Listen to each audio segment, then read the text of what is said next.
Sa edad na 70, matagal na kaming natutulog ng hiwalay ni Mang Ernesto, 30 taong magkahiwalay ang higaan, malamig siya tulad ng bato, hanggang sa isang hapon na nagbukas akong isang drawer ng hindi sinasadya at doon ako lumuhod ng hihina at umiyak ng buong puso.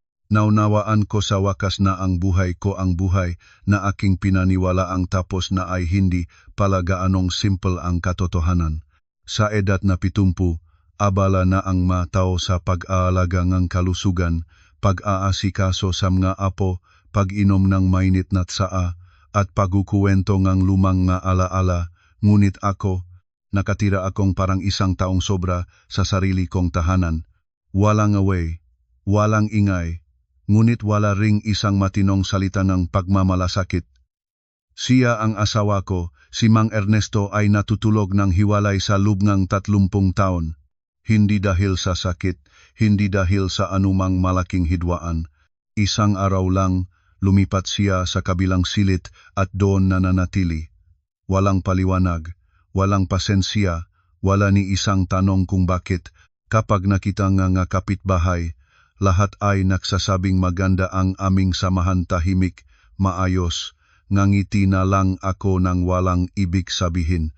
Ang ganitong uri nga tahimikan ay madalas na mas masakit pa sa isang labanan. Hanggang sa isang hapon na hindi ko malilimutan kailanman, nagbukas akong isang lumang drawer sa silid niya nang hindi ko sadya, at ilang minuto lamang ang lumipas, lumuhod na ako sa sahig. Ang luha ay dumadaloy ng walang tigil, umiyak na parang hindi ko nagawa sa loob ng 30 taon. Naunawaan ko na mali ang aking pag-unawa sa kanya sa buong buhay namin. Nagsimula ang kuwentong ito nung napakatagal na panahon, napakatagal na mismo ako ay hindi na malinaw na naalala kung kailan nagsimulang magbago ang lahat. Ang pangalan ko ay Nena, 70 na ako ngayong taon. Si Mang Ernesto ay 2 taon ang nakakatanda sa akin. Ikinasal kami ng 23 pa lang ako. Sa edad na iyon, puno ka pang ang pangarap, naniniwala ka pang ang kasal ay simpleng pagsasama lamang. Noong nga panahong iyon, si Mang Ernesto ay hindi romantiko, tuyo siya tulad ng pirasong kahoy. Tapat itong sabihin, ngunit sa kabila nito, sipak siya at walang bisyo, wala siyang iniinom, walang sugal, walang gulo. Nakita ito ng aking mga magulang at agad silang pumayag, sinasabing ang lalaking ganito ay maasahan, hindi naman ako nag-atubili. Sa panahong iyon, kakaunti ang pagpipilian ng isang babaeng katulad ko, kaya pumayak na rin ako. Sa mga unang taon, normal ang aming pagsasama, hindi masyadong matamis, ngunit hindi rin malamig.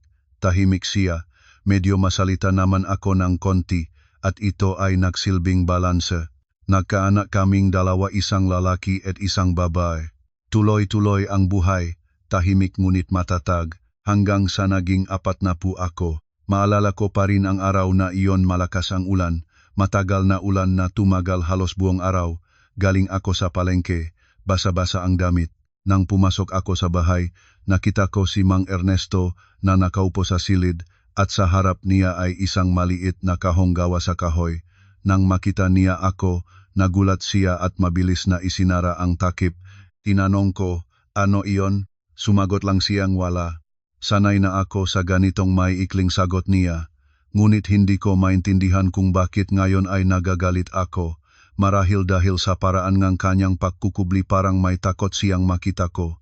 Mula sa araw na iyon, nagsimula siyang magbago, hindi malaking pagbabago, ngunit sapat para mapansin ko, mas naging tahimik pa siya. Pag-uwi, tuwid na papasok sa silid, isinasara ang pinto. Maraming gabi, magigising ako at makikitang nakailaw pa rin ang kanyang silid. Kapag tanong ko, sasabihing hindi siya makatulog. At pagkatapos, isang araw, lumipat siya sa kabilang silid, walang abiso, walang usapan. Lumipat lang siya at hindi na bumalik. Nanatili akong nakatayo, nakatingin sa walang laman na kama, at nararamdaman ang parehong kawalan sa loob na aking puso. Nang tanungin ko siya, sinabi niya na natutulog siya nang hiwalay para mas maging malusog. Iyon lang, walang away, walang galit, ngunit wala na ring anumang masasabi pa. Madalas itong sabihin ng mga tao ang mag-asawang nag-aaway ay mas mahal pa rin ang isa at isa kaysa sa mga nananatiling tahimik. Para sa amin, ang katahimikan ay nakakatakot na. Isang araw, dumating si Aling Rosing, ang aming kapitbahay, at nang makita niya akong malungkot, tanong niya, bakit parang hindi na masyadong magkasama ang dalawa ninyo? Ngumiti lang ako. Iba-iba na kaming ugali ngayon. Umiling si Aling Rosing.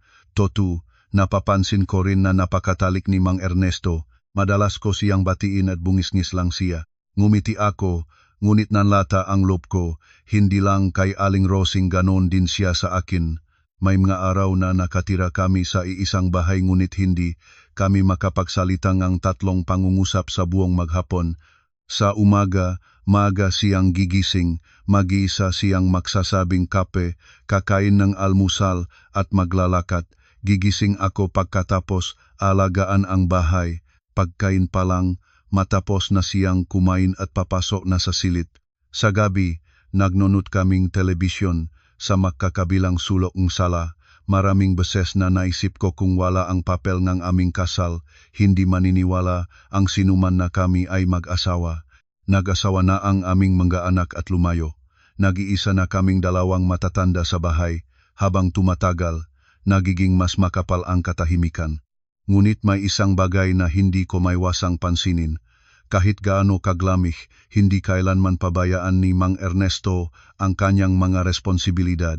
Ang magagastos sa bahay, palagi niyang tinutupad. Kapag may sakit ako, tahimik na naglalagay nga gamot sa mesa, walang tanong, walang pampalubag-loob, ngunit hindi rin iniwanan.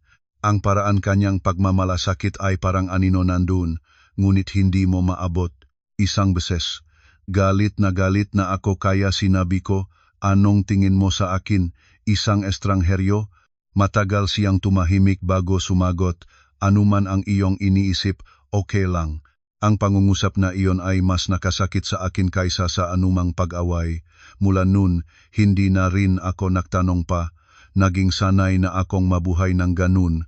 Isang uri ngang pagiging sanay na malungkot ngunit tinatanggap. Hanggang sa dumating ang hapon na iyon, lumabas si Mang Ernesto para sa check-up sa ospital.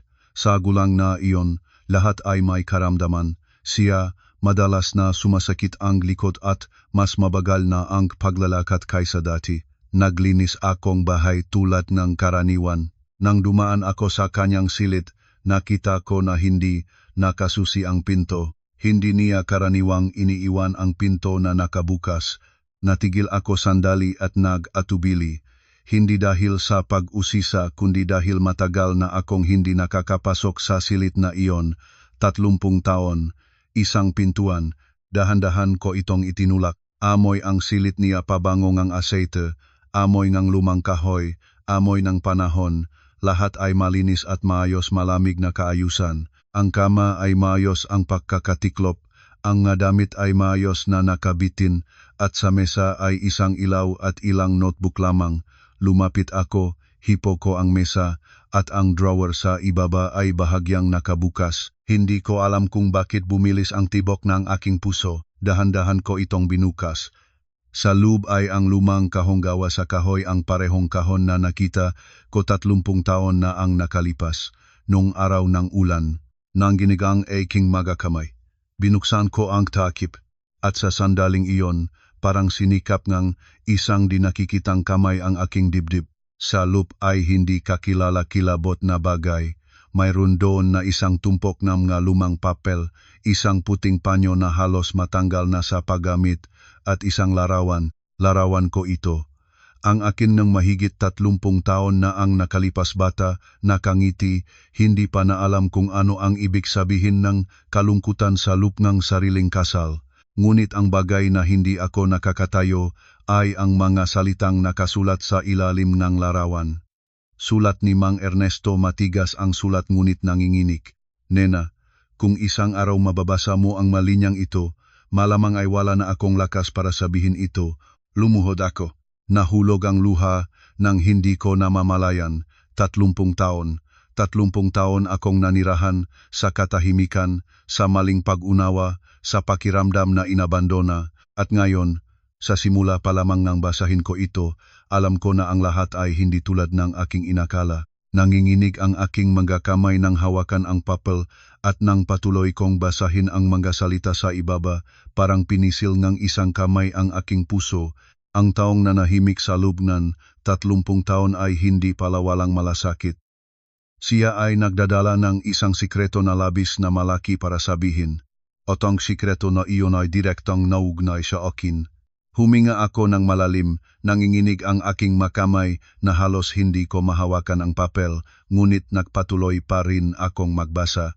Alam ko kasing pagkatapos ng 30 taon, malapit na akong matuklasan ang katotohanan. Umupo ako sa sahig, katabing lumang mesa, nanginginig ang aking makamay habang hawak ang papel ngunit takot na huminga ng malakas. Hindi ito dahil sa takot sa mga salita kundi dahil alam ko na kapag patuloy akong nagbasa, ang buong buhay ko ay kailangang muling tingnan sa ibang perspektibo. Sa loob ng 30 taon, naging sanay akong isipin na malamig si Mang Ernesto, walang malasakit, namumuhay tulad ng estrangheryo. Ang pag-isip na iyon ay nagugat na sa aking isipan, naging katotohanan na hindi na kailangang patunayan. Ngunit ngayon, sa ilang linya lamang, nagsimula itong gumuho. Nilunok ko ang laway ko at itinuloy ang pagbabasa ang susunod na talata. Nang isama ko ka sa ospital ng bayan, sinabi sa akin ng doktor ng lihim ang isang bagay na hindi ko alam kung paano harapin. Natigil ako. Anong bagay? Sinubukan kong alalahanin. Ang ospital ng bayan noong beses na malala ang aking panakit ng tiyan, akala ko'y appendicitis. Noon ay dala ako ni Mang Ernesto at naghintay siya sa labas ng koridor ng ilang oras. Naalala ko lang na sinabi ngang doktor na may digestive problem ako, nagreseta ngamot at pinawi, walang malaki. Ngunit ganun ang sinulat niya, nagpatuloy akong magbasa. Sinabing doktor sa akin na kung nais niyang hindi malaman ng kanyang asawa, ay maring hindi nasabihin dahil ang pagsasabi nito ay magiging mas komplikado pa ang lahat. Nagsimulang bumilis ang tibok na aking puso. Komplikado? Anong komplikado? Ngunit hindi ko mapakunwari na hindi ko nalalaman dahil sinabi sa akin na ako ang asawa mo. Natihil ako. Isang malamig na pakiramdam ang dumaan sa aking huluhod. Maikli ang pangungusap ngunit pinaikot nito ang aking isipan. Humawak ako ng mahigpit sa papel at nagpatuloy na magbasa na parang natatakot na kapag tumigil ako ng isang segundo, hindi ko na mabibigyan ng lakas ang sarili ko para ituloy.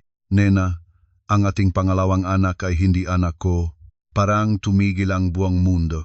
Walang tuno, walang malinaw na pag-isip, isang malawak na kawalan lamang kung saan hindi ko alam kung nasaan ako. Ibinaba ko ang papel, inilagay ang dalawang kamay ko sa sahig at paikot ang aking isip. Hindi pwede, hindi pwede. Tumawa ako isang mapait at tuyong tawa. Anong sinusulat niya? Bulong ko sa sarili. Ang anak ko, si Marisol, kamuha niya ako, ang paraan ng ngiti niya, ang lakad pati na rin ang ugaling masalita. Sinasabi ngang lahat na kapareho niya ngang ina, ngunit sinusulat niyang hindi ito anak niya. Iling ako ng iling, hindi posible. Siguro ay nakamali ang doktor, siguro ay may narinig siya ng mali. Tiyak, ganon. Mabilis kong kinuha muli ang papel at nagbasa para mahanap ang makatwirang paliwanag. Noon ay inakala ko rin na nakamali ang doktor. Nakipagtalo pa ako, sinabi ko na hindi ikaw ang taong ganon, ngunit tinignan lamang niya ako at ipinakita ang resultang pagsusuri. Nagsimulang lumamig ang aking mga kamay. Sinabi niya na ang aking dugo at ang dugo ng bata ay walang posibilidad na ama at anak. Sinabi pa niya na kung gusto ko, maaari akong magpayos ng pagsusuri muli sa mas malaking ospital. Ipinikit ko ang aking mamata. Hindi pwede. Maalala ko ng malinaw na hindi ko kailanman nagawa ang anumang mali. Kailanman, muling binuksan ang mata ko at nagpatuloy na magbasa, ngunit ngayon ay ang bawat salita ay parang kutsilyo na tumatagos sa puso. Hindi ko sinabi sa iyo dahil hindi ko alam kung paano ka tatanungin. Natatakot akong saktan ka kapag tinanong kita at kung hindi ko tatanungin, ako naman ang hindi makayanan. Nagsimula akong huminga ng mabilis. paikot ang aking isipan ngunit sa kaibuturan, may isang bagay na nagsimulang tumaas, isang maputlang alaala ngunit toto, ang panahong iyon. Pinisil ko ng mahigpit ang papel, sinubukang itaboy ang pag-isip na biglang lumitaw. Ayaw kong mag-isip pangunit ang mga salita sa harap ko ay hindi nagbibigay ng lunas. 3 buwan pagkatapos, lihim akong nagpayos ng pagsusuri mag-isa, walang nakaalam. Inakala ko na kung magkaiba ang resulta, malilimutan ko ang lahat at magpapatuloy na parang hindi ko nalaman. Nilunok akong kahihiyan, ngunit ang resulta ay iyon pa rin. Ang papel sa aking mga kamay ay kumakatal hindi dahil sa hangin kundi dahil nangginginig ako. Mula sa araw na iyon, hindi na ako natutulog kasama mo. Nahulog ang luha ko sa papel sa mismong linyang iyon at pinawi nito ang ilang tinta. 30 taon. 30 taon na natutulog siya ng hiwalay. Hindi dahil malamig siya, hindi dahil pagod na siya sa akin kundi dahil hindi niya malalampasan ang bagay na iyon. Tinakpan ko ang aking mukha at agos ang luha na hindi ko napigilan. Ngunit bakit? Bakit hindi ko ito alam? Bakit hindi ko ito naalala?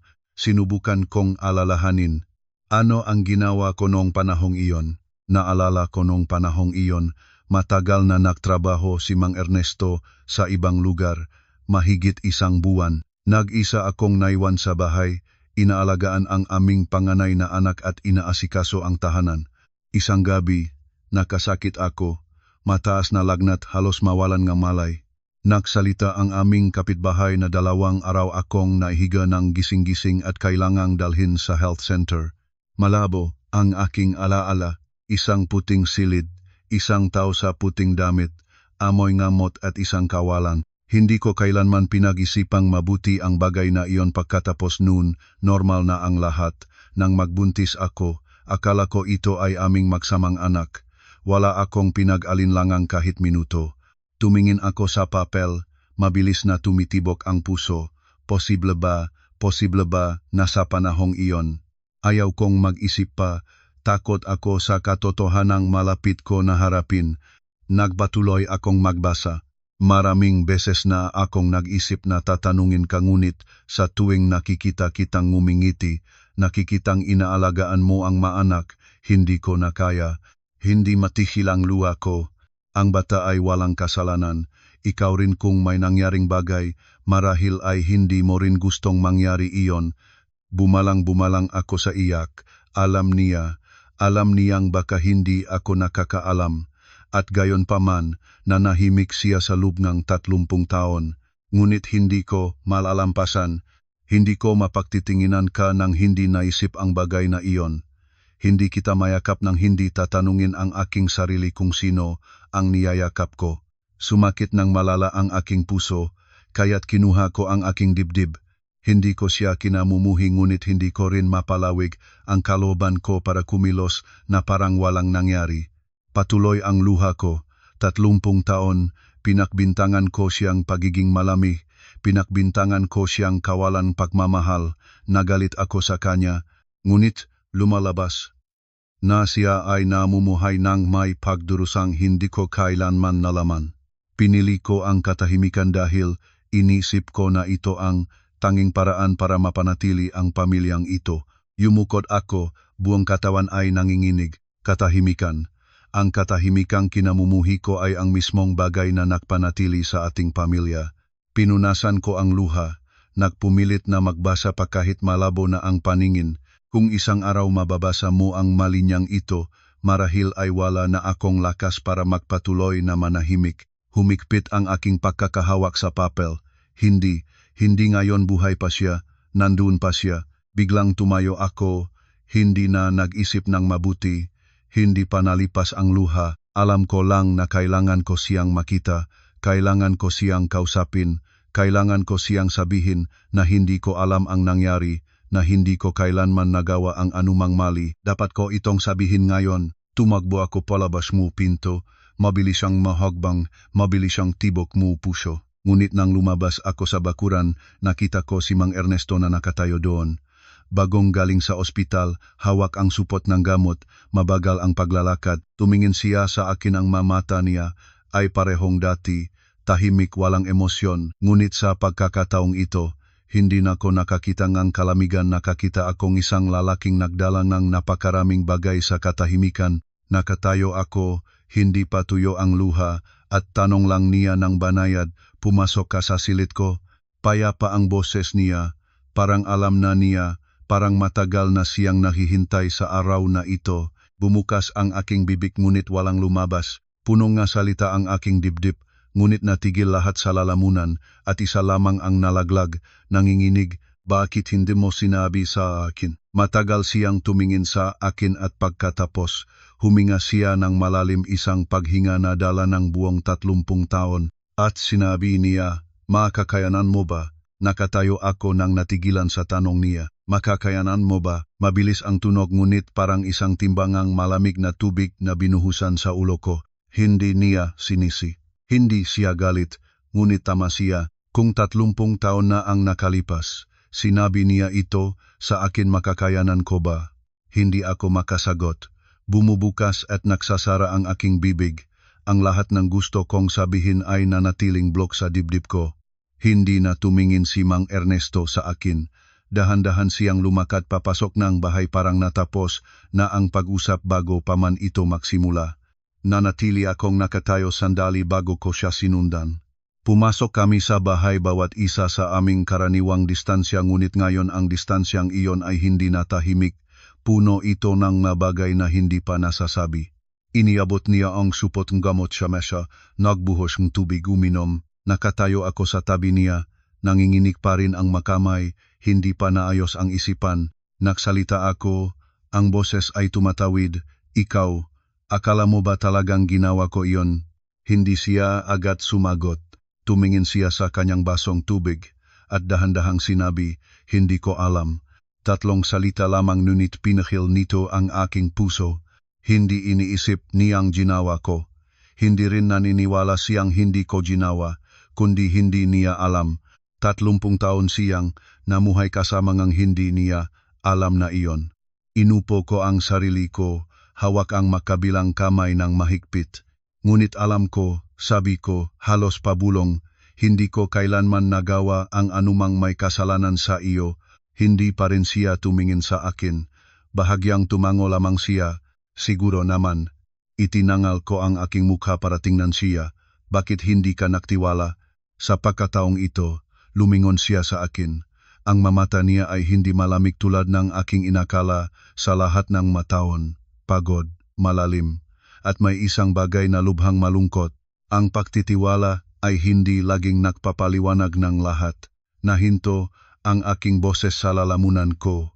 Naintindihan ko ngunit hindi ko tinatanggap. Alam mong hindi ako ganong klaseng tao. Ilang taon mo na akong kasama, ngunit dahil sa isang resultang pagsusuri, ganon na ang iyong desisyon. Nagsimulang tumataas ang aking boses, hindi dahil gusto kong makipagtalo, kundi dahil puno akong pagtataka at sakit. 30 taon. 30 taon akong namuhay sa kalamigan, sa pakiramdam na inabandona, nang hindi alam ang dahilan. Ngayon nalaman ko na at lalong hindi ko ito matanggap. Huminga si Mang Ernesto ng malalim. Hindi ako gumawang desisyon. Bakit ka natutulok ng hiwalay? Bakit mo ako tinarato na parang estrangheryo? Nanahimik siya sandali bago sumagot ng mabagal, dahil hindi ko alam kung paano harapin ka. Tumawa ako, isang mapait na tawa. Hindi alam kung paano, kaya piniling lumayo. Hindi siya tumutol. Nanatili siyang nakaupong tahimik. Tiningnan ko siya sa unang pagkakataon sa maraming taon. Talagang tinitingnan ko siya ng mabuti. Puro na ang buhok, nakalusot ang balat, bahagyang nakalantad ang mga balikat.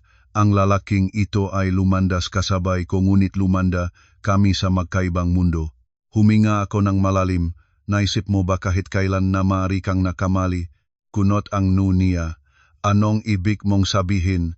Ikinuwento ko ang pagkakataon na nakasakit ako ng mataas na lagnat. Halos 2 araw na walang malay.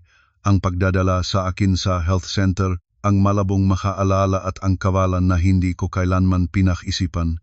Nakinig si Mang Ernesto nang hindi nakputol, hindi nakpakitang reaksyon, nakinig lamang siya.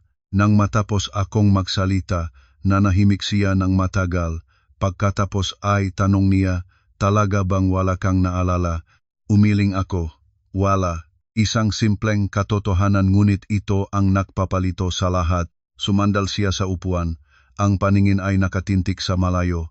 Naisip ko rin iyon noon. Nagulat ako. Naisip niya, tumango siya. Oh. Ngunit hindi ko mapaniwalaan. Bakit? Bahagyang ngumiti siya, isang mapait na ngiti, dahil kung maniniwalang hindi ka pinaratangan ng iyong asawa at ganoon pa man ay nangyari ang bagay na iyon, mas nakakatakot pa iyon. Nanahimik ako. Totoo, kung hindi ko ginawa ang anumang mali, paano nangyari ang bagay na iyon? Ang tanong na iyon ay mas nakakatakot pa kaysa sa akusasyon ng pagtataksil. Naramdaman kong lumalamig ang aking likod. Nahanap ka ba ng karagdagang impormasyon? Umiling siya. Hindi. Bakit? Dahil takot ako. Tumingin ako sa kanya. Takot sa ano? Tumingin siya ng diretso sa akin. Takot na malaman pa ang higit. Hindi ako makasagot sa sagot na iyon. 30 taon na ang nakaraan, pinili niyang tumigil. Tumigil sa puntong kayang-kaya pa niyang tiisin. Kung nagpatuloy siya, marahil ay mawawala na ang lahat. Yumuko ako. Sa unang pagkataon, naunawaan ko hindi siya walang malasakit, hindi siya may sapat na lakas. Nanahimik ang silid. Ngunit sa pagkakataong ito, ang katahimikan ay hindi na malamig. Mabigat ito, ngunit toto.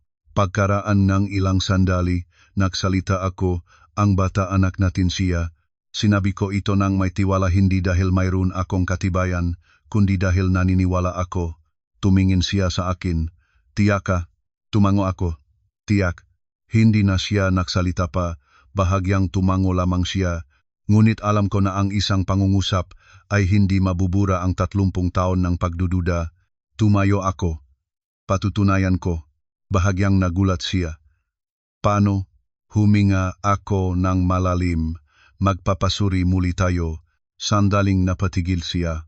Ngunit nakita ko na malinaw, 30 taon na ang nakalipas, ginawa niya iyon ng mag-isa. 30 taon pagkatapos, gusto kong gawin ito muli, hindi para patunayan na siya ay mali, kundi para tapusin ang kwentong ito. Matagal niyang tiningnan ako at pagkatapos ay sabi niyang mababa, hindi na kailangan. Umiling ako. Kailangan. Tumingin ako ng diretso sa kanya, hindi lang para sa iyo, para sa akin din, para sa aming anak. Nanahimik siya. Alam ko na nag-aalangan siya. Lumapit ako, inilagay ang kamay ko sa mesa. Nakatiis kang 30 taon. Ako naman, hindi kaya. Hindi malakas ang boses ko ngunit matatag. Sa loob ng 30 taon, namuhay ako sa kutob na inakala kong kawalan ng malasakit mo. Ngayon nalaman ko na hindi na ako makakabalik sa dati. Tumingin siya sa akin at sa unang pagkakataon, may naglambot sa kanyang mata. Gusto mong maksimulang muli. Natihil ako. Ang tanong na iyon ay nakpabilis nung tibok ng aking puso. 70 na ako, ano pa ang sisimulan? Ngunit sumagot pa rin ako, hindi man magsimulang muli kahit tapusin ng maayos. Tumango siya nang walang ibang sinabi, ngunit alam ko na pumayag na siya. Nang gabing iyon, sa unang pagkakataon pagkatapos ang napakatagal, umupo kaming makasama sa isang hapagkainan nang hindi parang dalawang estrangheryo, hindi masyadong nagusap, ngunit hindi na rin napabigat ang katahimikan. Sa isang pagkakataon, naulawle ako nung kakutsa. Yumuko siya at pinulot para sa akin. Isang napakalit na kilos ngunit malapit na akong maiyak. 30 taon, isang simpleng payuko lang iyon ay sapat na para magpainit ng loob ko. Nang gabing iyon, hindi ako nakatulog. Nakahiga ako sa aking silid, nakatingin sa kisame. Paikot ang lahat sa aking isipan. Ngunit sa pagkakataong ito, hindi ito kalungkutan. Isang banayad na pag-asa ito, marupok, ngunit totoo. Alam ko na bukas ay magsisimulang magbago ang lahat, hindi ng maingay, kundi unti-unti. At sa kaibuturan ng aking puso, nagsimula rin akong matakot na kung ang resulta ng pagsusuri ay hindi tulad ng aking pinaniniwalaan, ano ang haharapin ko. Ngunit anuman ang mangyari, kailangan ko itong malaman. dahil may mga katotohanan kahit gaano ka pananakit, mas madali pa ring tanggapin kaysa sa mabuhay ng tahimik sa buong buhay. Halos hindi ako nakatulog ng gabing iyon. Hindi lang dahil sa takot kundi dahil sa unang pagkakataon pagkatapos ng 30 taon, may isang bagay na nagsimulang magbago sa loob ko. Isang pakiramdam na parang nawala ang isang bagay ngunit nahanap ang ibang bagay na higit pang mahalaga. Hindi ko alam kung paano ito tawaging, alam ko lang na hindi na ako nakakaramdam ng ginaw. Nakahiga ako ng pating ang mukha patungo sa dingding na nagpahiwalay sa amin ni Mang Ernesto sa loob ng 30 taon. Iniabot ko ang kamay at bahagyang hinipo ito. Bigla akong natawa. 30 taon sa manipis na dingding na ito lamang, akala ko'y makahiwalay kami ng isang buong buhay. Sa labas, narinig ko ang kanyang pahinga, napakabagal ngunit narinig ko. Pabulong akong nagsalita, hindi ka pa natutulog. Sandaling katahimikan at pagkatapos, sagot niya, hindi pa. Hindi ko alam kung bakit, ngunit ang isang tanong at isang sagot lamang ay nakpainit ng aking puso. 30 taon, hindi kami kailanman nagpunta sa ganitong usapan tuwing gabi. Hindi na kami nagdagdag ng salita, nanahimik din siya. Ngunit sa pagkakataong ito, ang katahimikan ay hindi na walang laman. Para itong 2 taong magkasamang nakaupo sa dilim, hindi na kailangan pang magsalita para maintindihan ang isa't isa. Kinabukasan, mas maaga akong nagising kaysa karaniwan, marahil dahil hindi ko na gusto pang mahiga pa. Habang humahaba ang pagiga, mas lalo pang gumalibo ang isipan. Bumangon ako at lumabas sa kusina. Naroroon na si Mang Ernesto sa mesa harap, ang kanyang karaniwang inuming tsaa, ngunit ngayon hindi siya umiinom. Nakaupo lang siya, magkamay sa mesa, nakatingin sa ibaba. Lumapit ako. Maaga kang nagising. Tumango siya, hindi matulog. Bahagyang ngumiti ako ngunit hindi puno ang ngiti. Ako rin. 2 matandang tao na magkasabay ang pangungusap. Umupo ako sa harap niya, tayo na maya-maya. Tumango siya, hindi tinanong kung saan. Alam niya, 30 taon na ang nakalipas, ang health center ay nasa kalapit na barangay. Malabo ang aking alalang naalala ko ang lumang bakal na gate, ang maliit na kwarto na may matapang na amoy disinfektante. Hindi ko alam kung naroroon pa ito. Mabilis kaming kumain at nahanda, nagising din si Marisol ng maga. Hindi siya masyadong nagsalita. Tumingin lang siya sa amin at tinanong, saan kayo pupunta ng tatay Nay? Sumagot ako, hahanapin ang lumang usapin. Nanahimik siya at pagkatapos, samahan ninyo ako. Tiningnan ko si Mang Ernesto. Tumango siya. Halina. Sumakay kaming 3. Si Marisol ang nagmaneho. Ako ay umupo sa harapan. Si Mang Ernesto ay nasa likod. Walang nagsalita ngunit sa pagkakataong ito, ang katahimikan ay hindi na nakakasuklam. Para kaming 3 humahawak sa isang lubid at sama-samang humihila sa isang direksyon. Pagdating namin, agad kong nakilala ang lumang bakal na gate, pinalitan ng pintura ngunit iyon pa rin ang hugis. Sa loob, may mga bagong itinayong silid ngunit ang lumang bahagi ay naroroon pa rin. Bumaba ako sa kotse, mabilis ang tibok ng puso. Nagsimulang lumabas ang malabong mga alaala. Dahan-dahan ang lakad ko, palihim na naghahanap ng pamilyar na tanawin. Pumasok kami at nagtanong. Isang batang nurse ang nagdala sa amin sa silid ng marekord. Doon ay isang matandang lalaki, malamang higit sa 60 taon. Tumingin siya sa amin at tinanong, anong kailangan ninyo?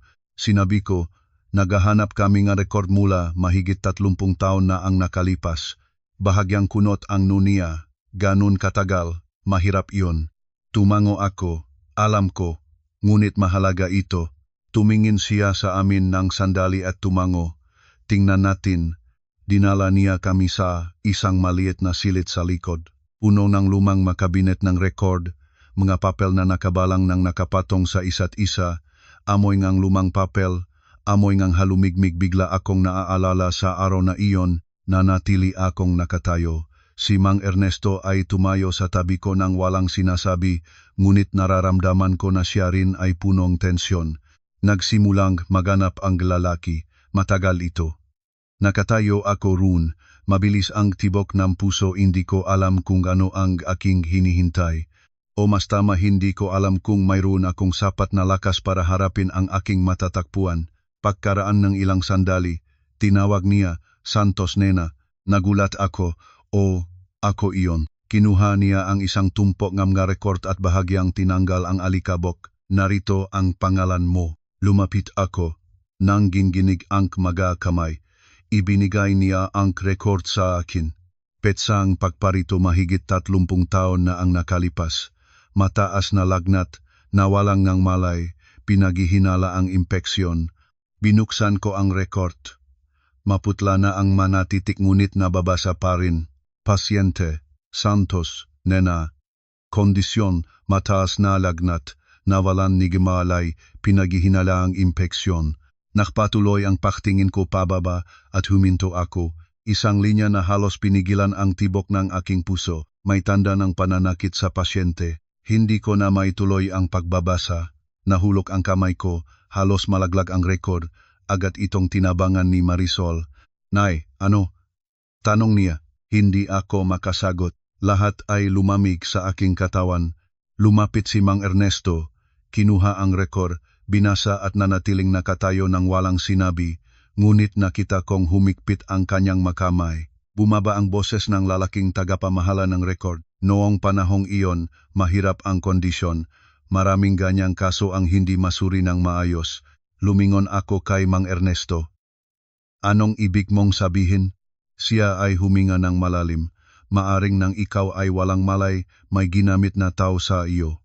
Umurong ako ng isang hakbang, hindi na kaya nga aking mapaa. Humawak ako sa mesa. Hindi dahil sa gulat kundi dahil nagsimula akong maunawaan. Naunawaan kung bakit wala akong matandaan. Naunawaan kung bakit nangyari ang bagay na iyon. Naunawaan kung bakit ang anak ay hindi biological na anak ni Mang Ernesto. Tinakpan ko ang aking mukha. Ang luha ay bumaksak ng walang tigil, hindi iyong pagsusumbungan, kundi ang luha na patuloy lang dumadating. 30 taon, namuhay ako sa pagdududa ng asawa ko at siya ay namuhay sa pagdurusang palalawakin, ngunit parehong wala kaming alam ako ang nasaktan. Nakatayo si Marisol ng walang kibo, tumingin sa akin at pagkatapos kay Mang Ernesto, nga mata niya punong sakit. Kung ganon ang inay, hindi niya natatapos ang pangungusap, ngunit naintindihan ng lahat. Hila ko siya, "Ikaw ay anak ko." Sinabi ko ito ng may tiwala. "Anuman ang mangyari, ikaw ay anak ko, hindi ito kailanman magbabago." Si Marisol ay umiyak. Niyakap ko siya ng mahigpit. Ang dalawa namin ay umiyak. Hindi dahil sa pagiging put kundi dahil maraming bagay na sabay-sabay na bumagsak. Pagkaraan ng ilang sandali, narinig ko ang pinto ng silid ni Mang Ernesto na bumukas. Dahan-dahan siyang lumabas. Nakatayo siya sa pasukan ng silid ko, tumingin sa aming dalawa ng walang sinasabi. Nakatayo lang siya ron. Hinawakan ko si Marisol at tiningnan si Mang Ernesto. Sa kanyang mamata ay wala na ang kalamigan, isang napakalalim na pagkapagod lamang. Tumayo ako. "Ernesto, gusto kong hanapin ang health center nung panahong iyon." Tumingin siya sa akin ng hindi nagulat, hindi tumutol, tinanong lamang, "Tiyak ka?" Tumango ako, "Tiyak." Nanahimik siya at pagkatapos ay sinabi niya, "Sasama ako." Isang pangungusap lamang ngunit pinigil nito ang aking puso. 30 taon. Sa unang pagkakataon, sinabi niya ang isang bagay na ganon. "Hindi kung gusto mo, hindi bahala ka kundi sasama ako." Hindi ako nagsalita. Tumango lang ako, ngunit sa loob ko may isang bagay na nagsimulang magbago, banayad ngunit malinaw. Nang gabing iyon, nakahiga ako nang hindi pa rin makatulog, ngunit sa pagkakataong ito, hindi ito kaguluhan, ito ay katiyakan. Kailangan ko itong malaman, hindi lang para sa akin, hindi lang para kay Mang Ernesto, kundi para kay Marisol din, dahil karapat-dapat siyang malaman kung sino siya. At sa kaibuturan ng aking puso, nagsimula rin akong matakot. Natakot na ang katotohanang hinaharap ko ay hindi lang isang simpleng kuwento, kundi isang bagay na ang aming tatlo ay kailangang pag-aralan kung paano tanggapin. Kinabukasan, bumangon ako ng maaga, hindi dahil sa ugali kundi dahil may gagawin. Isang bagay na kung hindi ko gagawin agad, alam ko na hindi ako mahahanap ng kapayapaan. Umupo ako sa tabi ng kama ng sandali, tumingin sa labas ng bintana. Maputla pa ang langit, bahagyang humihip ang hangin sa mga puno sa harap ngang bahay. Lahat ay karaniwang tanawin ngunit ang aking puso ay hindi na karaniwan. Bumangon ako, nagbihis at lumabas. Naroon na si Mang Ernesto sa mesa mula pa noong hindi ko alam. Harap ang kanyang karaniwang inuming tsaa ngunit ngayon ay hindi siya umiinom. Nakaupo lang siya, makamay sa mesa, nakatingin sa ibaba. Lumapit ako, maaga ka rin nagising. Tumango siya, hindi natulog. Bahagyang ngumiti ako ngunit hindi puno ang ngiti. Ako rin, dalawang matanda, isang parirala. Ngunit dala nitong napakaraming bagay. Umupo ako sa harap niya, tayo na maya-maya. Tumango siya hindi tinanong kung saan.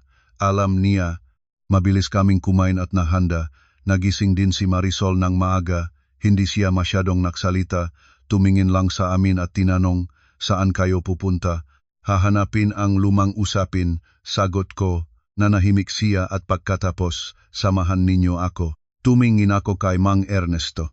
Tumango siya. Halina. Sumakay kaming tatlo, si Marisol ang nagmaneho, ako sa harap, si Mang Ernesto sa likod. Walang nagsalita ngunit sa pagkakataong ito, ang katahimikan ay hindi na nakakahadlang. Para kaming tatlong hawak ang isang lubid, sabay-sabay na humihila patungo sa iisang direksyon. Pagdating namin, nakilala ko agad ang lumang bakal na gate pinalitan ng pintura ngunit iyon pa rin ang hugis. Sa loob, may mga bagong itinayong silit ngunit naroon pa rin ang lumang bahagi. Bumaba ako sa sasakyan, mabilis ang tibok ng puso. Nagsimulang bumabalik ang malabong mga alaala, dahan-dahan ang lakad ko, naghahanap ng pamilyar. Pumasok kami at nagtanong. Isang batang nurse ang nakdala sa amin sa silid ng record. Doon ay isang matandang lalaki malamang higit sa 60 taon na. Tumingin siya sa amin at tinanong, anong kailangan ninyo? Naghahanap kami ng record mula mahigit 30 taon na ang nakalipas. Bahagyang kunot ang no niya, ganun katagal, mahirap iyon. Alam ko, ngunit mahalaga ito sa amin.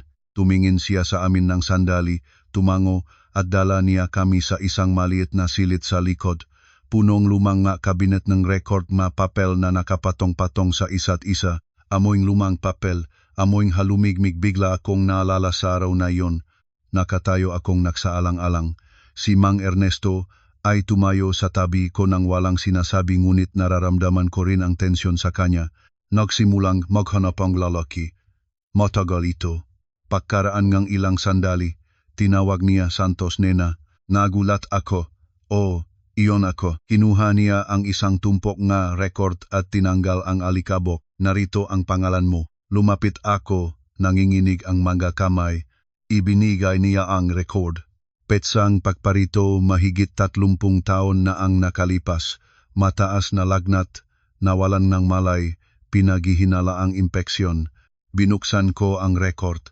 Maputla na ang tinta ngunit nababasa pa rin. Pasyente, Santos, Nena. Kondisyon, mataas na lagnat, nawalan negamalay, pinaghihinala ang impeksyon. Nakpatuloy ang pagtingin ko pababa at huminto ako. Isang linya na halos tumigil sa tibok ng aking puso. May tanda ngang pananakit sa pasyente. Hindi ko na may tuloy ang pagbabasa. Nahulog ang kamay ko, halos malaglag ang record, agad itong tinabangan ni Marisol. Nay, ano? Tanong niya. Hindi ako makasagot. Lahat ay lumamig sa aking katawan. Lumapit si Mang Ernesto, kinuha ang record, binasa at nanatiling nakatayo ng walang sinabi, ngunit nakita kong humigpit ang kanyang makamay. Bumaba ang boses ngang lalaking tagapamahala, nung panahong iyon mahirap ang kondisyon. Maraming ganyang kaso ang hindi nasuri ng maayos. Lumingon ako kay Mang Ernesto. Anong sinabi mo? Huminga siya ng malalim. Maaring nang ikaw ay walang malay, may ginamit na tao sa iyo. Umurong ako ng isang hakbang halos hindi makayanan ng aking mapaa. Humawak ako sa mesa. Hindi dahil sa gulat kundi dahil nagsimula akong maunawaan. Naunawaan kung bakit wala akong matandaan. Naunawaan kung bakit nangyari ang bagay na iyon. Naunawaan kung bakit ang anak ay hindi biological na anak ni Mang Ernesto. Tinakpan ko ang aking muka. Ang luha ay bumaksak, hindi ang pagsusumbongan, kundi ang uri ng luha na patuloy lang dumarating. 30 taon, namuhay ako sa pagdududa ng aking asawa at siya ay namuhay sa pagdurusang walang katapusan, ngunit parehong wala kaming alam, ako ang nasaktan. Nakatayo si Marisol ng walang kibo, tumingin sa akin at pagkatapos kay Mang Ernesto, ang mamata niya ay puno ng sakit. Kung ganon ang inay, hindi niya natatapos ang pangungusap, ngunit naintindihan ng lahat. Hila ko siya papalapit, ikaw ay anak ko, sabi ko ng tiyak, anuman ang mangyari ikaw ay anak ko, hindi iyan kailanman magbabago. Umiyak si Marisol. Niyakap ko siya ng mahigpit at umiyak din ako, hindi dahil sa galit, kundi dahil napakaraming bagay na sabay na bumaksak sa amin. Pagkaraan ngang ilang sandali, narinig ko ang pagsarang pinto lumabas si Mang Ernesto ng dahan-dahan. Nakatayo siya sa pintuan, tumingin sa aming dalawa nang walang sinasabi, nakatayo lamang. Hinawakan ko si Marisol at tiningnan si Mang Ernesto. Sa kanyang mga mata ay wala na ang kalamigan, isang napakalalim na pagkapagot lamang ang nandun. Tumayo ako. Ernesto, gusto kong hanapin ang taong responsable. Tumingin siya sa akin nang hindi nagulat, hindi tumutol. Tinanong lamang, tiya ka? Tumango ako, tiya. Nanahimik siya at pagkatapos, sasama ako. Isang pangungusap lamang ngunit pinigil nito ang aking puso. 30 taon. Sa unang pagkakataon, sinabi niya ang ganitong salita, hindi kung gusto mo, hindi bahala ka na kundi sasama ako. Hindi ako nagsalita. Tumango lamang, ngunit sa aking kaluban, may isang bagay na nagsimulang magbago, banayad ngunit malinaw. Nang gabing iyon, nakahiga ako nang hindi pa rin makatulog, ngunit sa pagkakataong ito ay katiyakan, hindi lang takot. Katiyakan na kailangan kong malaman ang lahat, hindi lang para sa akin, hindi lang para kay Mang Ernesto, kundi para kay Marisol. Karapat-dapat siyang malaman kung sino siya. Nagsimula kaming magtanong. Tinanong namin ang matatanda sa health center, ang mga naninirahan sa paligid unti-unting nagtatanong, hindi madali dahil napakatagal ng panahon. Marami nang nagretiro, marami na rin ang nakalimot. Ngunit nakahanap kami ng isang matandang babaeng dating trabaho ay tagapag-alaga mahigit na 70 na rin.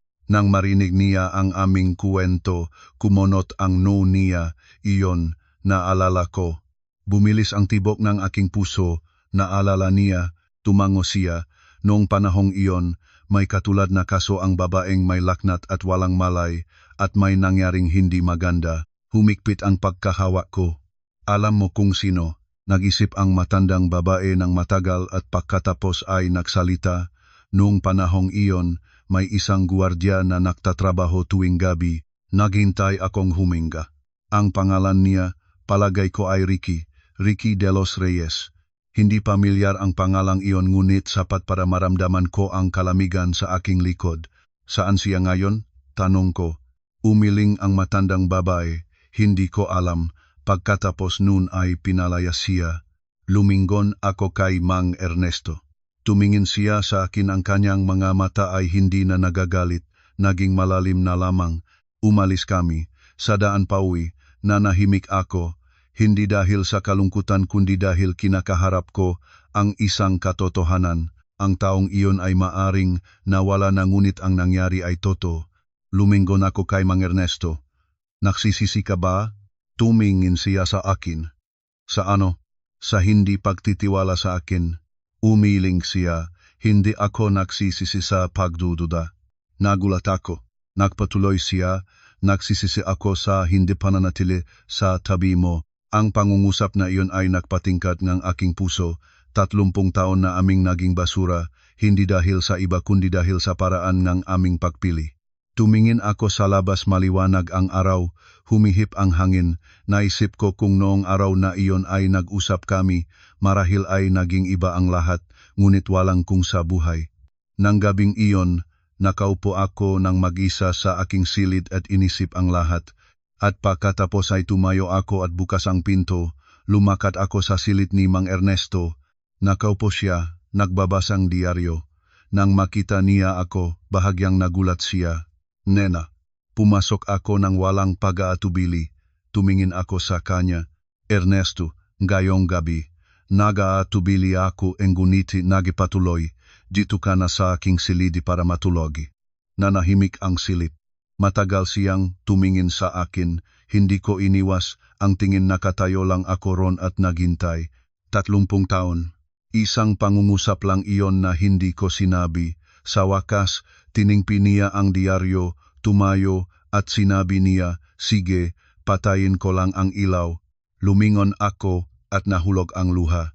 Hindi dahil sa kalungkutan, kundi dahil sa wakas, nalampasan na namin ang dingding na iyon. Nang gabing iyon, nakahiga ako sa tabi ni Mang Ernesto at ang tibok ngang aking puso ay parang bagong kasal pa. Nakatatawa ito, 70 na kami, puro na ang buhok, nakalusot na ang balat.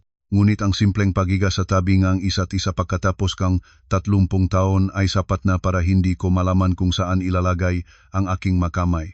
Siya ay humiga nang nakalikot sa akin, ako rin naman. Iisang higaan, ngunit may maliit na puwang sa pagitan, hindi na hadlang, kundi hiyain na lamang. Bahagyang natawa ako sa dilim. 30 taon na ang nakalipas, ganoon din kami, ngunit noong panahong iyon ay dahil hindi pa sanay, at ngayon ay dahil napakatagal na naming hindi masanay. Pakaraan ng ilang sandali, narinig ko siyang huminga ng malalim, pabulong akong nagtanong, mahirap kang matulog? Sumagot siya, oo, kakaiba. Natawa ako rin, muli isang parirala. Pagkakataong ito, hindi kami matagal na nanahimik. Sinabi niya, hindi ba't kakaiba para sa iyo? O, sagot ko ng tapat, ngunit naramdaman ko rin ang init. Hindi siya nagsalita, ngunit nararamdaman ko na ngumingiti siya. Pagkaraan ng ilang sandali, bahagya siyang lumingon patungo sa akin. Bahagyang nagulat ako, hindi dahil sa takot, kundi dahil hindi na ako sanay. Tumingin siya sa akin sa dilim. Hindi ko malinaw na nakita ang kanyang mukha, ngunit naramdaman ko na ang tingin ay hindi na estrangheryo, hindi na malamig, malapit, napakalapit. Pabulong siyang nagsalita, nena. Oh, sagot ko. Nagalinlangan siya at pagkatapos ay sinabi, salamat sa iyo. Napatigil ako. Salamat sa ano? Buntong hininga niya. Salamat na nandito ka pa. Hindi na ako nagsalita, nadama ko lamang ang paglambot ng aking puso. 30 taon. Hindi kami nakahiwalay, ngunit hindi rin kami tunay na makasama. Ngayon, tunay na nandito na kami. Pabulong akong sumagot, ikaw rin. Nang gabing iyon, hindi kami masyadong nag-usap, ngunit nakatulog ako. Isang napakalalim na tulog na hindi ko na maalala kung kailan ko naranasan ang huli. Kinabukasan, nagising ako bago siya. Nanatili akong nakahiga ng ilang sandali, hindi nagmamadali. Nararamdaman lang na nandun pa siya sa tabi ko. Pantay ang pahinga niya, lumingon ako. Ang liwanag ng umaga ay sumisilip sa bintana at kumalat sa kanyang mukha. Maraming kulubot, ngunit mas banayad kaysa sa aking naalala. Naisip ko na kung hindi kami dumaan sa lahat na ito, marahil ay hindi ko kailanman tinitingnan siya ng ganon. Dahan-dahan akong bumangon at lumabas para maghanda nga almusal. Nagising din si Marisol. Tumingin siya sa akin at tinanong, Nay, kahapon, natulog ba kayong makasama? Tumango ako, inalingalangan siya. Toto, mabuti naman. Ngumiti rin ako, isang banayat na ngiti ngunit tunay. Pagkatapos ng almusal, sinabi ni Marisol, Nay, kailangan kong bumalik sa trabaho ng ilang araw. Umalis ka na, sabi ko. Tumingin siya sa akin at pagkatapos kay Mang Ernesto, ayos na kayo? Si Mang Ernesto ay sumagot, ayos. Isang salita lamang, ngunit ngayon ay hindi na malamig. Ngumiti si Marisol, okay, makakaasa na ako. Umalis siya, dalawa na lang kami sa bahay. Ngunit sa pagkakataong ito, hindi na ito kalungkutan. Lumabas ako sa hardin para magdiligan ng halaman. Lumabas din si Mang Ernesto. Kinuha niya ang ibang pitsel. Walang nagsalita, ngunit bigla na lang, bawat isa ay may tinatamnan sa kani-kanilang sulok. Tulad eniga, matagaw na iyon. Paggaraan ng ilang sandali, nagsalita ako, Ernesto, may gusto akong itanong. Huminto siya, lumingon sa akin. Itanong mo. Huminga ako ng malalim. Sa loob ng 30 taon, naisip mo bang sabihin sa akin ang katotohanan? Nanahimik siya at pagkatapos ay sumagot, bakit hindi mo sinabi? Tumingin siya sa lupa. Maraming beses akong magpapasiyang sasabihin at pagkatapos makikita kitang umingiti. Inaalagaan ang maanak at hindi na ako makakaya. Hindi ko maintindihan. Bakit? Itinangal niya ang kanyang tingin. Ang mga mata niya ay napakatoto. Dahil lagi kang nagtitiwala sa akin. Napatigil ako. Ako nagtitiwala sa kanya. Kahit nang lumipat siya sa kabilang silid, hindi ko siya kinastigo. Hindi ko kailanman naisip na nagtatago siya ng isang bagay na ganito kalaki. Nagpatuloy siya, kung tinanong mo ako ng husto, marahil ay nagsalita na ako. Bahagyang ngumiti ako, kaya ang kasalanan ko rin. Humiling siya, hindi. Kasalanan ng dalawa natin.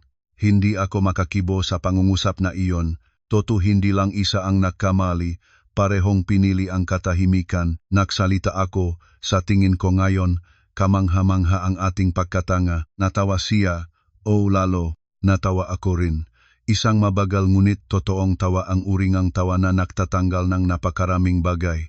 Nang hapon na iyon, naglinis akong silid ni Mang Ernesto sa unang pagkakataon sa 30 taon, naglinis ako ng ganun kabuti. Nakita ko ang lumang kahon-kahoy, ang kahon na nagbagong lahat. Kinuha ko ito at tiningnan ng sandali at pagkatapos ay ibinaba muli. Hindi na kailangan pang buksan, alam ko na ang lahat. Nakatayo si Mang Ernesto sa pintuan, tinitignan ako. Lilipat na ba ang lahat sa iyong silid? Lumingon ako sa kanya. Gusto mo ba? Nanahimik siya at pagkatapos, gusto. Tumango ako, lipat ka na. Hindi na siya nagsalita pa, nagsimulang mag-ayos ng dahan-dahan, ngunit tiyak. Nakatayo akong nanood. Sa aking puso, isang kakaibang pakiramdam, hindi maingay na kasiyahan, kundi katahimikan.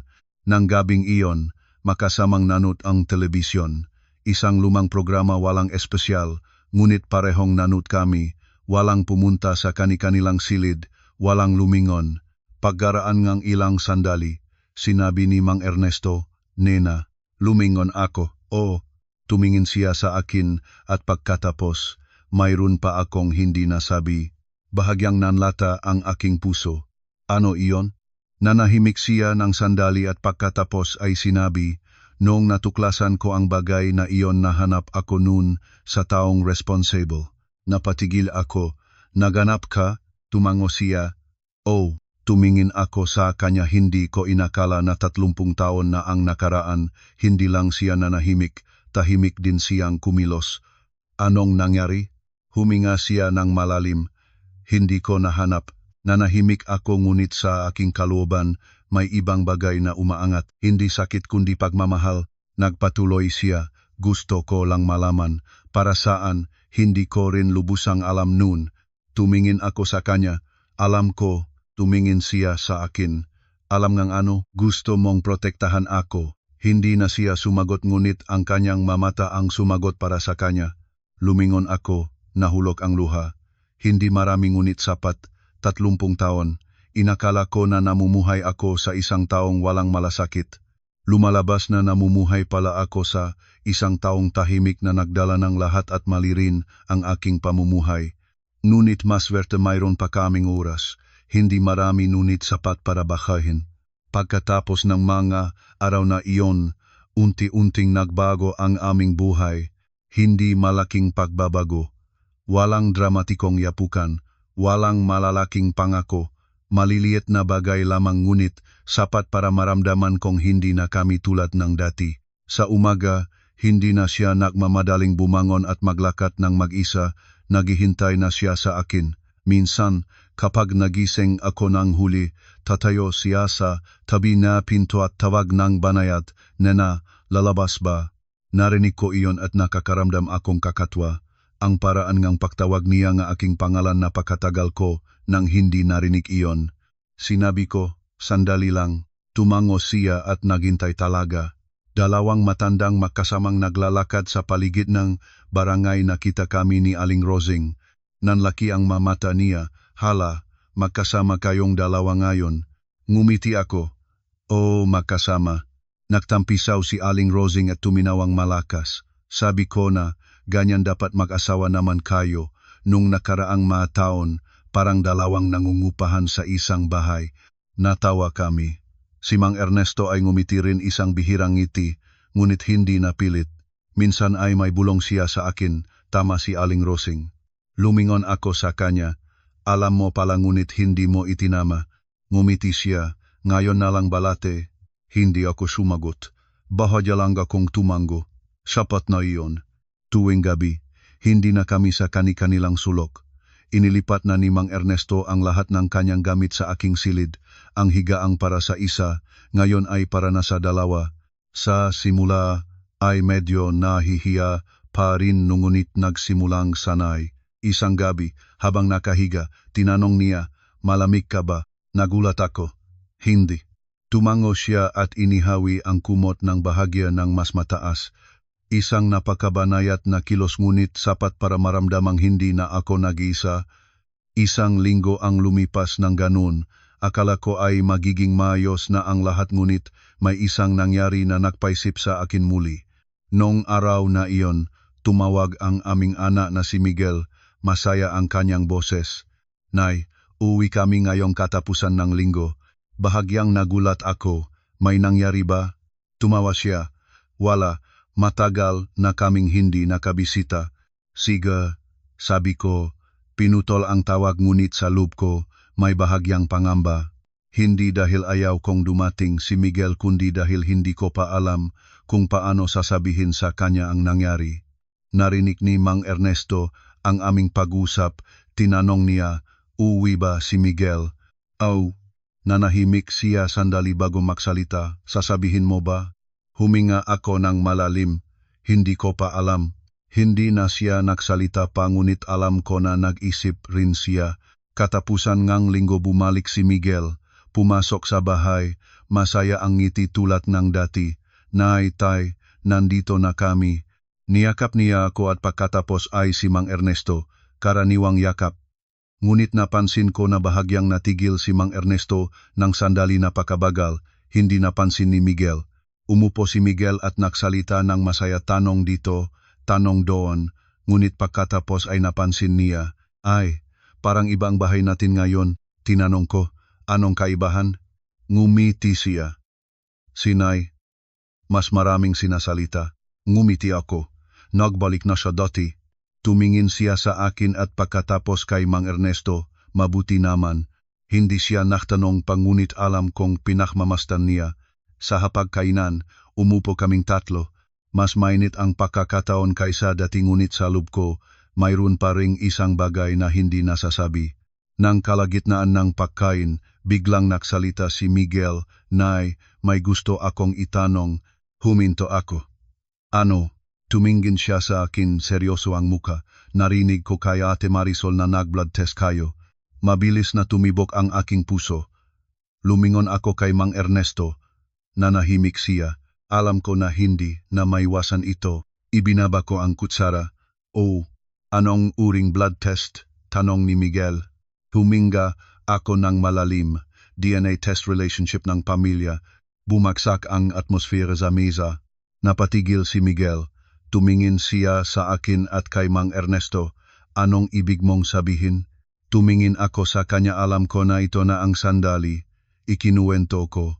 Walang tinatago, walang paikot-ikot simula hanggang katapusan, mula sa pagkakasakit ko hanggang sa resultang pagsusuri, hanggang sa health center, ikinuwento ko ng mabagal, malinaw, walang dagdag at walang bawas. Nanahimik si Miguel habang nakikinig, walang nagpapakitang reaksyon, nakinig lang siya. Nang matapos akong magsalita, nanahimik pa rin siya ng matagal, at pagkatapos, tumayo siya at lumabas. Miguel, tawag ko. Hindi siya lumingon. Bumukas at nagsara ang pinto. Namuhan ako. Alam ko na mahirap itanggap ngunit hindi ko inakala na ganon ang kanyang reaksyon. Tumayo si Mang Ernesto. Ako ang makikipag-usap sa kanya. Tumango ako. Lumabas siya. Nanatili akong nag-isa sa bahay. Ang pakiramdam ay pamilyar ngunit kakaiba. Hindi tulad ng dati na kalungkutan, kundi pangamba. Pagkaraan ngang ilang sandali, narinig ko ang kanilang pag-usap sa labas hindi malakas, ngunit hindi ko malinaw marinig. Minsan ay tumataas ang boses ni Miguel at pagkatapos ay bababa.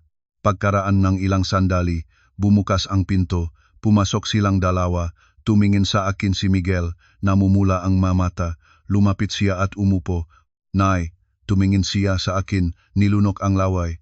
Patawad po, napatigil ako. Kapatawaran sa ano? Yumuko siya. Nag-isip akong mali tungkol sa inyo. Nahulog ang aking luha. Umiling ako. Hindi mali ang iyong pag-isip. Ginayon ka ng bigla. Itinangal niya ang mukha. Nagulat lang po ako. Tumango ako. Naintindihan ko. Tumingin siya kay Mang Ernesto. Tatay, alam ninyo pala ito ng matagal na. Tumango si Mang Ernesto. Nanahimik si Miguel at pagkatapos ay sinabi, ngunit pinalaki pa rin ninyo ako. Nanahimik ang lahat sa pangungusap na iyon. Tumingin si Mang Ernesto sa kanya at sinabi, ikaw ay anak ko.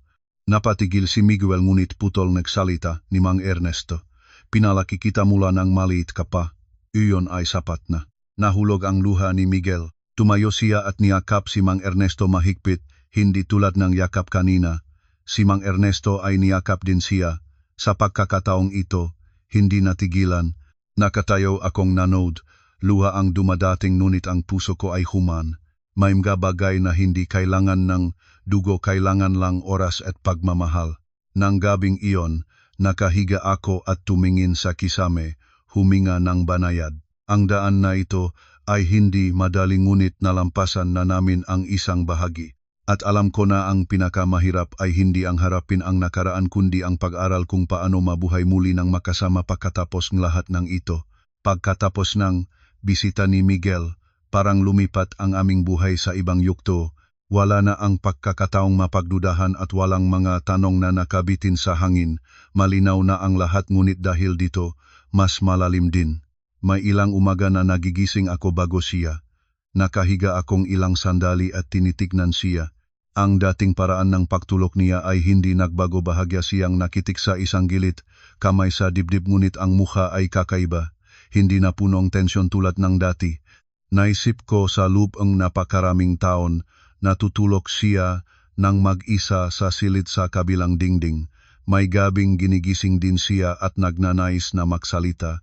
May mga pagkakataon na siya ay lumingon sa di nakikitang asawa at naghihintay ng isang salita.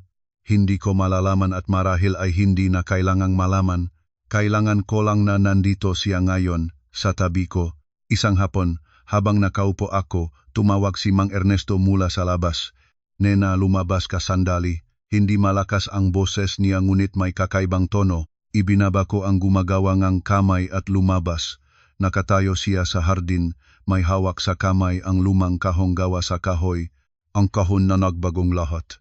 Bahagya na namang nanlata ang aking puso. Bakit mo kinuha iyon?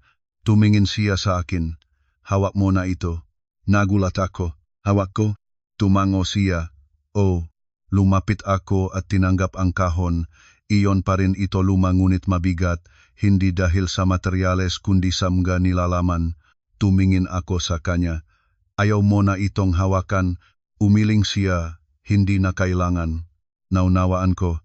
Ang kahon na ito ay nakulong sa kanya, sa loob ng 30 taon na kulong ng pagdududa, ng katahimikan, ng isang bahagi ng buhay na hindi naging buong. Ngayon ay pinalaya na niya ito. Binuksan ko ang takip. Sa loob pa rin ang aking larawan. Ang dati kong sarili bata, nakangiti, hindi pa na alam ang hinaharap. Kinuha ko ang larawan at tiningnan, at pabulong na sinabi, noon, hindi rin naman natin ito inakala. Hindi ko natapos ngunit naintindihan niya. Sinabi niya, walang nakakaalam ng maaga. Tumango ako. Kung alam nating maaga, marahil ay naging iba ang ating pamumuhay, ngunit hindi nagbibigay ang buhay ng ganoong kahihinatnan. Inilagay ko muli ang larawan, tumingin sa mga papel ang masulat niya. Pabulong ko siyang tinanong, kailan mo ito sinulat? Nakatingin siya sa malayo. Kailan? Ngumiti siya ng banayad. Kapag hindi makatulog, hindi na ako nagpatuloy. Alam ko na kung gaano karaming gabi ang iyon. Isinara ko ang kahon, Iniyakap ko ito at sinabi, hindi ko ito itatago para sa kalungkutan. Tumingin siya sa akin, para saan kung gayon? Sinabi ko, para alalahanin kung gaano tayo nakamali. Nanahimik siya at pagkatapos ay tumango, oh, nanggapon na iyon. Dinala ko ang kaon sa silid, inilagay sa aparador, hindi itinatago, hindi ikinukubli. Inilagay ko lang doon tulad ng isang bahaging nakaraan hindi tinatanggihan, ngunit hindi na rin hahayaang mangibabaw pa. Sa mga susunod na araw, nagsimula akong mag-obserba ng higit hindi para subaybayan siya, kundi para maunawaan siya. Napansin ko na mayroon siyang mga lumang gawi pa rin, mahilig pa ring umupo ng mag-isa sa hardin tuwing hapon, mahilig pa ring malakas na tsaa, tahimik pa rin, ngunit may isang bagay na nag-iba, hindi na siya umiwas sa akin. Isang araw, habang nakaupo ako, bigla siyang nagtanong, Nena, naalala mo pa ba ang noong bagong kasal tayo? Ngumiti ako. Bakit hindi ko maalala? Noong panahong iyon, nakita mo ba sa akin ang nakakainis? Natawa ako ng buong puso. Oo naman, anong nakakainis? Tanong niya. Nagisip ako ng sandali. Hindi ka masalita, ngumiti siya. Ngayon, tumingin ako sa kanya. Ngayon, hindi rin masalita. Nagpaikot-ikot siya. Ganon talaga ako. Natawa ako, ngunit ngayon, naiintindihan ko na. Tinanong niya, naiintindihan ano? Sinabi ko, hindi ka mahilig magsalita dahil hindi mo alam kung paano magsalita. Nanahimik siya at pagkatapos ay tumango. Oh, isang gabing habang nanonood kami ng telebisyon, biglang nagsalita ako, Ernesto, kung makakabalik tayo 30 taon na ang nakaraan, gagawin mo bang iba ang sarili mo? Hindi siya agad sumagot. Tumingin siya sa screen ng telebisyon, ngunit alam ko na hindi na siya nakikinig doon. Pagkaraan ng ilang sandali, sinabi niya, tatanungin kita. Lumingon ako sa kanya. Iyon lang? Tumango siya. Iyon lang. Ngumiti ako. Sapat na iyon. Ngumiti rin siya. Oh, sapat na. Hindi na kami nagdagdag ng salita, ngunit alam ko na totoo ang sagot na iyon. Isang araw, tumawag si Marisol. Nay, uwi ba ako? Umuwi ka, sagot ko. Umuwi siya. Sa pagkakataong ito, wala na ang mabigat na atmosphere ng nakaraan. Pumasok siya sa bahay, nakita kaming makasama ni Mang Ernesto at ngumiti siya, Nay, tay malapit na kayo sa isa't isa ngayon. Natawa ako, malapit naman. Tumingin siya sa amin, ang kanyang mamata ay mas magaan na, walang pagkalito, walang sakit, katahimikan na lang. Nang gabing iyon, habang kumakain kaming tatlo, nagkukuwento si Marisol tungkol sa trabaho, sa mga kaibigan, sa iba't ibang bagay. Si Mang Ernesto ay paminsan-minsang nagdadagdag na isang salita, hindi marami, nuni isa pa. Minsan ay sinabi ni Marisol, Tatay, noong maliit pa ako, napakatalik mo. Tumango si Mang Ernesto. Numiti si Marisol. Ngayon mas maraming nagasalita ka na. Tumingin si Mang Ernesto sa akin at sinabi, may nakakausap ka kasi. Lumingon ako para hindi nila makita, ngunit ang aking puso ay mainit. Nang gabing iyon, pagkatapos umuwi si Marisol, nakahiga kaming magkasama. Sinabi ko, Ernesto, naramdaman mo bang may pagbabago ka? Nagisip siya sandali at pagkatapos ay sumagot, oh, anong pagbabago? Tumingin siya sa akin, mas magaan. Tumango ako rin. Nang gabing iyon, nakahiga kaming magkasama nang walang masyadong sinasabi, pantay lang ang pahinga. Lumingon ako at pabulong na sinabi, Ernesto, sa palagay ko ay sapat na tayo. Sapat sa ano? Tanong niya. Sapat para mabuhay ng maayos ang natitira pang buhay. Nanahimik siya at pagkatapos ay sinabi, oh, sapat na. Ipinit ko ang mata, isang luha ang nahulog. Hindi dahil sa kalungkutan kundi dahil sa wakas, wala na akong pagsisisi. At alam ko na ang dulong kwentong ito ay hindi na masakit, pamainit na lang. May ilang umaga na nagigising ako ng mas maaga kaysa karaniwan, hindi dahil sa insomnia, kundi dahil ayaw kong palampasin ang pakiramdam ng katahimikang mayroon na. Nakahiga akong ng sandali, tumingin sa kisame, at pagkatapos ay lumingon kay Mang Ernesto. Natutulog pa siya, pantay ang pahinga, ang mukha ay hindi na nakukulot ng tensyon tulad ng dati.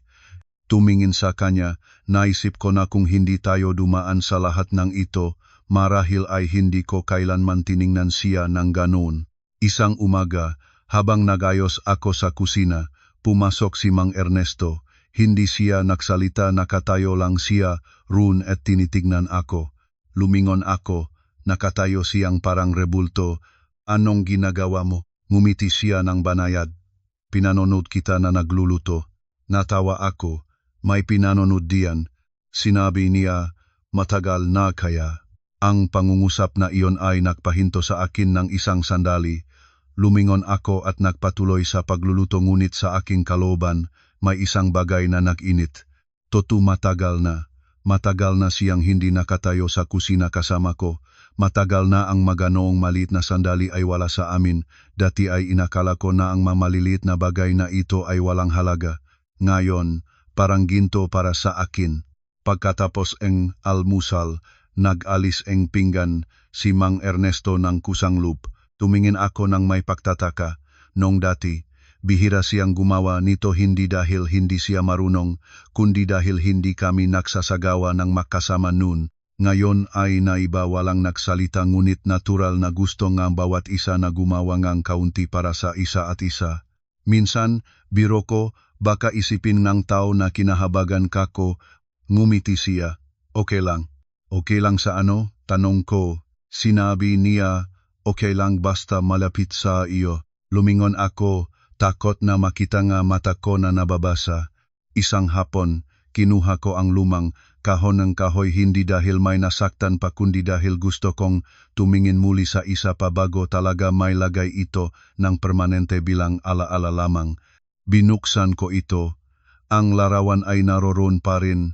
Ang mga salita ni Mang Ernesto ay naroroon pa rin, ngunit ang pakiramdam ay naiba na.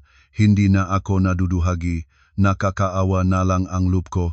Naawa sa aming kabataang panahon, naawa sa paraan ng aming pamumuhay sa lahat ng mga taong iyon. Tinawag ko siya, Ernesto, halika sandali. Pumasok siya, nakita ang kahon sa aking kamay at natigilan, ngunit sa pagkakataong ito, hindi siya lumayo, umupo siya. Sa tingin ko, sabi ko, kailangan na nating itago ito.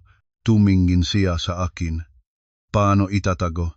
Ngumiti ako, hindi nakatago sa paraan ng pagtatago. Nais ko itong manatili rito, ngunit hindi na ito magiging dahilan ng aming sakit. Nanahimik siya at pagkatapos ay tumango.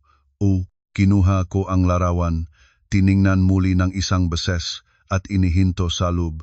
Ipinid ko ang kahon ng marahil tulad ng pagsasara ng isang kabanata ng buhay. Hindi binubura, ngunit hindi na rin hahayaang guluhin ang kasalukuyan. Nang gabing iyon, nakaupo kami sa hardin. Malamig ang simoy ng hangin, banayad ang ihip.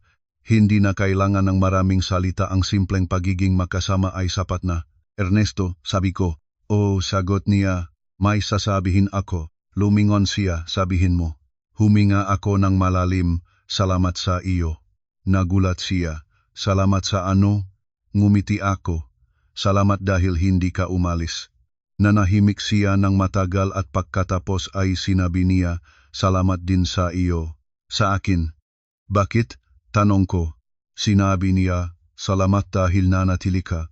Nakatitigan kami, walang nagsalita pa, ngunit parehong naunawaan. 30 taon ang nakaraan, walang perpekto sa amin, walang ganap na tama, ngunit parehong hindi umalis, at iyon ang nagpanatili ng isang pamilyang maaring hindi perpekto, ngunit buhay pa. At ngayon, may pagkakataon na maging mas buo. Pagkaraan ng ilang oras, umuwi muli si Marisol para manatili ng ilang araw. Sinabi niya, nandito na ako, nais ko lang kasama ninyo. Ngunit alam ko na gusto niyang makita kung tunay na maayos ang lahat. Isang gabi, tinitignan niya kaming dalawa at ngumiti. Naitay, parang bagong kasal kayo. Natawa ako. Tanda na kaya, anong bagong kasal? Sinabi niya, kung gusto ninyo, magpakasal muli kayo. Sinabi ni Mang Ernesto ng banayad, puwede rin. Lumingon ako sa kanya, ngumiti siya ng banayad. Hindi biro iyon. Hindi ako sumagot, ngumiti lang ako. Ngunit sa aking puso, may isang kakaibang saya. Hindi na kailangan ng seremonya, hindi na kailangan ng saksi, sapat na ang aming pag-unawa. Sa mga susunod na araw, tuloy-tuloy ang buhay namin karaniwan ngunit hindi na walang kahulugan. Nagluluto ako, tumutulong siya, kumakain kaming magkasama, nakikipag-usap ng ilang salita, naglalakad, nakaupo ng tahimik. Maliliit na bagay lamang ngunit sapat para maramdaming buo na. Isang hapon, nag-isa akong nakaupo. Lumabas si Mang Ernesto para bumili ng kaunting bagay. Tumingin ako sa bahay, tumingin sa lahat at bigla ko itong napagtanto. Ang bahay na ito ay hindi nagbago kailanman, kami lang ang nagbago. At marahil, ang pinakamahalagang bagay sa isang kasal ay hindi ang pag-iwas sa mga pagkakamali, kundi pagkatapos ng lahat ng mga pagkakamali, gusto mo pa ring manatili, kung mayroon pa ring pagkakataon. Kung hindi, kahit gaano kakatama, ay hindi mo mapananatili. Nang gabing iyon, umuwi si Mang Ernesto na may dala isang maliit na supot. Ibinigay niya sa akin. Para sa iyo. Binuksan ko. Sa loob ay isang simpleng suklay ng kahoy, hindi mahal ngunit maganda. Tumingin ako sa kanya. Bakit biglang bumili nito? Sinabi niya, bagay sa iyo. Natawa ako. Matanda na kaya, anong sisuklayin? Sinabi niya, matanda man, kailangan pa ring maganda. Natawa akong ng buong puso sa simple ngunit magandang salitang iyon. Sinuklay ko ang buhok ko. Tinitingnan niya nang walang sinasabi, tinitingnan lang. At sa unang pagkakataon sa aking buhay, naramdaman ko na tinitignan ako hindi dahil sa obligasyon, hindi dahil sa tungkulin kundi dahil gusto niya. Nang gabing iyon bago matulog, sinabi ko, Ernesto, oh, sagot niya, kung may susunod na buhay ikaw pa rin ang magiging asawa mo. Hindi siya agad sumagot. Tumingin siya sa akin at pagkatapos ay sinabi, bakit? Tanong ko, para gawin ng tama. Ngumiti ako at ipinid ang magamata. Isang luha ang nahulog ngunit sa pagkakataong ito, hindi dahil sa pagsisisi, kundi dahil sa wakas, naunawaan na namin ang isa't isa. Kahit matagal, kahit hindi sa tamang oras, ngunit sapat pa rin. At iyon ang kuwento ng isang pamilyang halos nawala ngunit hindi kailanman tunay na nawala. Maraming salamat sa inyong pakikinig.